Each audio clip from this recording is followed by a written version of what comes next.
François Jourde, bonjour. Bonjour Christophe. Merci d'être avec nous sur le plateau de Ludovia TV. Merci à toi. Tu es un habitué de Ludovia maintenant? Troisième fois que je viens. Troisième fois, maintenant tu es blogueur invité, tu es dans le pool des blogueurs. Voilà.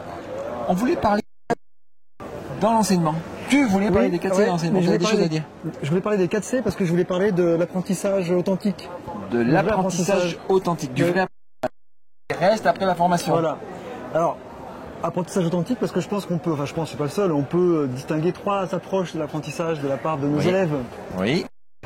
Il y a l'apprentissage d'abord de surface. Oui. L'apprentissage de surface, c'est l'élève qui veut pas redoubler, donc il veut juste avoir, il veut pas avoir d'échec. Donc il travaille pour la note, pour passer à la classe supérieure. Il veut pas d'ennui, pas de vague, il prend le chemin court pour passer. D'accord. Apprentissage de surface. Et donc par rapport au savoir, il voit les notions la veille pour le lendemain, que pour l'examen. Les maths c'est demain, je fais les maths le soir. Exactement. Ça n'arrive jamais. Je ne participe pas. Mais voilà. Non, j'apprends pas mes cours, je suis partout. Donc tout au cours de l'année, un peu en touriste. Un peu en touriste, il n'est pas impliqué, il n'est pas investi. Pas motivé. Pas motivé le garçon. Alors il y a une autre catégorie de garçons, jeunes filles, qui cultivent l'apprentissage stratégique. Oui. Alors, pour passer bien, parce qu'ils ont un projet et ils vont choisir la matière. D'accord. Ils vont les choisir. En fonction des coefficients, j'ai 5 ici, donc j'ai bossé que ça, là je m'en fous. Voilà. Et ils vont les bachoter et le fait de ne pas avoir compris en profondeur ne dérange pas trop la note qui leur permette de passer. Et donc ce type d'étudiant-là ne fait pas la liaison entre les différentes disciplines, puisqu'on a bossé que... Non, d'abord voilà, il n'y a pas de... Exactement. Et puis il n'y a pas de... Ça me rappelle des gens. Du savoir. D'accord, oui. Et alors on arrive à notre troisième l'étudiant rare. L'étudiant rare, l'étudiant que nous voulons favoriser, nous voulons développer. C'est celui qui cultive l'apprentissage profond, l'apprentissage authentique. C'est quoi l'apprentissage profond? C'est des savoirs qui restent après une semaine, un mois, un an? C'est-à-dire un apprentissage qui se fait par goût de l'apprentissage, par intérêt, par motivation intrinsèque, et qui va produire une compréhension profonde qui pourra être appliquée dans des situations tout à fait nouvelles et sur le long terme. D'accord. Avec créativité. D'accord. Donc les compétences sont intégrées, etc. Exactement.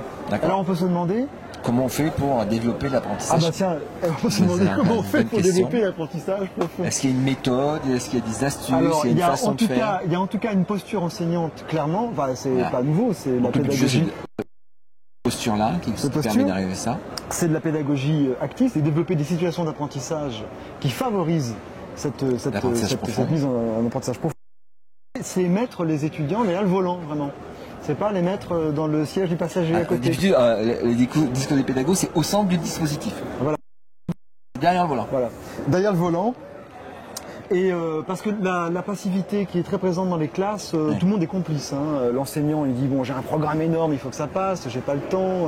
C'est comme ça qu'on m'a appris à faire, que je refais. L'élève. Si moi j'y arrivais, les autres doivent y arriver aussi.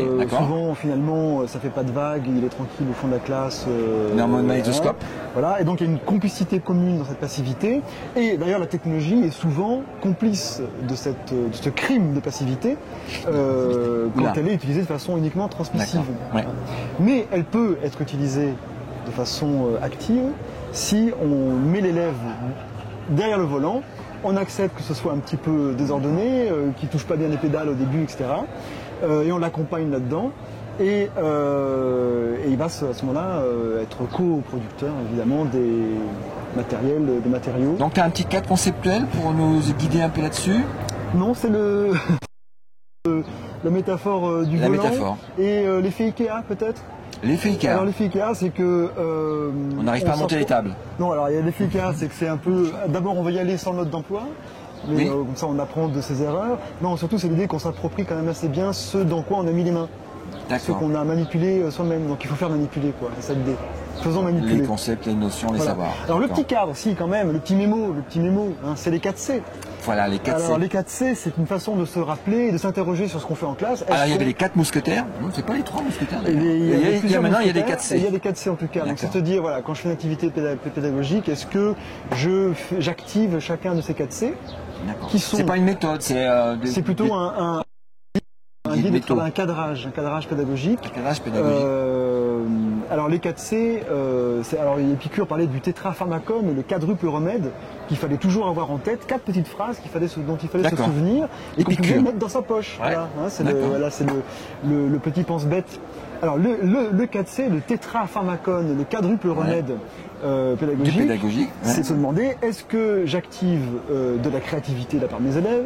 Ils n'ont pas d'ordre de préséance. Hein. Est-ce que j'active de la créativité? Est-ce que j'active de la pensée critique, creative thinking, voilà pour le C? Est-ce que j'active de la collaboration? Et est-ce que j'active de la communication? D'accord. Voici pour nos 4C, Christophe. Merci.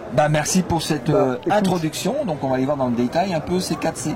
Merci François. Merci Christophe.